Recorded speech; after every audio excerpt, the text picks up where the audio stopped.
A deadly Israeli attack on a school in Gaza has renewed calls for the United States to stop providing staunch support for Israel, including weapons transfers that rights advocates say are fueling atrocities in the Palestinian enclave.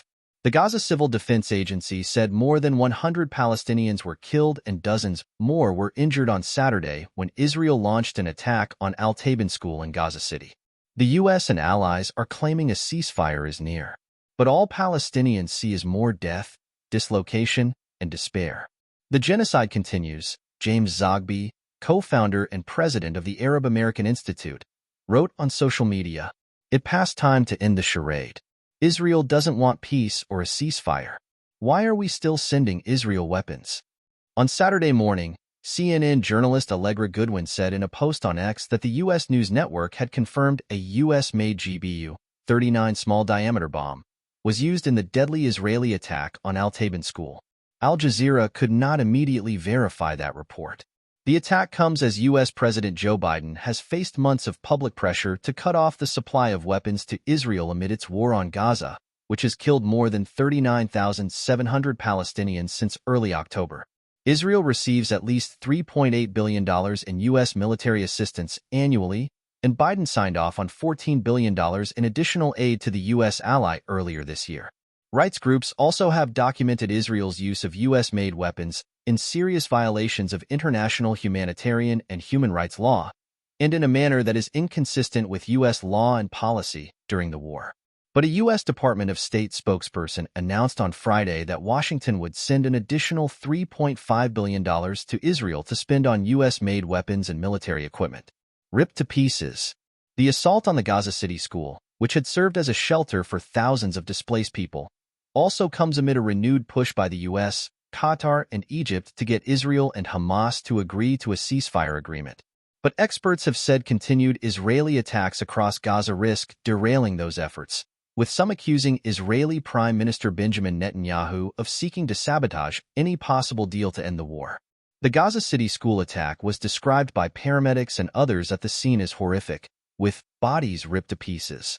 Al Jazeera's Hind Qudri, reporting from Khan Yunis in southern Gaza, said Palestinians sheltering inside the school compound were praying when Israeli forces targeted them with at least 3 air attacks. The civil defense team said that they were able to find 100 dead bodies, but they're saying that there are more bodies still trapped. Most of the bodies are so disfigured, they're unable to recognize who these Palestinians are, Qudri said. People who survived this attack are saying that this is one of the worst days they witnessed since the war started in the Gaza Strip. Israel has said, without any evidence, that Hamas and Palestinian Islamic Jihad fighters were operating from the school, a claim that was rejected by Hamas. U.S. National Security Council spokesperson Sean Savitz said in a statement on Saturday that far too many civilians continue to be killed and wounded, and called for a ceasefire and a hostage deal. Echoing Israel's claims without providing evidence, he added, "We know Hamas has been using schools as locations to gather and operate out of, but we have also said repeatedly and consistently that Israel must take measures to minimize civilian harm. No more bomb shipments." Meanwhile, a spokesperson for Palestinian President Mahmoud Abbas has urged the U.S. to end its blind support for Israel that leads to the killing of thousands of innocent civilians, including children, women, and the elderly. Nabil Abu Rudana said in a statement that U.S. weapons transfers to Israel made it directly responsible for this massacre at Al-Taban School, and for the continuation of the Israeli onslaught on the Gaza Strip for the 10th month running, as reported by the Wafa news agency. U.S. rights advocates also renewed their push for the Biden administration to end its arms transfers to Israel following the school attack. Sarah Leah Whitson, executive director of U.S.-based advocacy group Democracy for the Arab World Now, criticized the arms sales as Pavlovian conditioning for a feral army.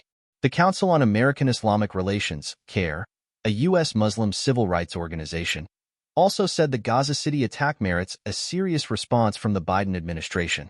If President Biden gives a damn about human life, he will respond to this act of state terrorism by immediately stopping the flow of weapons to the Israeli government and forcing Netanyahu to agree to the ceasefire deal that he keeps sabotaging, CARE wrote on X. No more calls for Israel to investigate itself. No more bomb shipments. This U.S.-enabled genocide must end now. Former Israeli government advisor Daniel Levy also told Al Jazeera on Saturday that the $3.5 billion U.S. military finance package for Israel showed the dishonesty and duplicity of the U.S. administration. Levy said Washington showed humiliating weakness when it stated that Biden got really angry in a recent call with Netanyahu, but then handed the Israeli Prime Minister another $3.5 billion in funding for weapons. We have to see that it's not just weakness. It's also ideological alignment. The U.S. government is the guarantor of the axis of Zionist extremism, Levy said. They may not like some of the details, but this is what they are backing.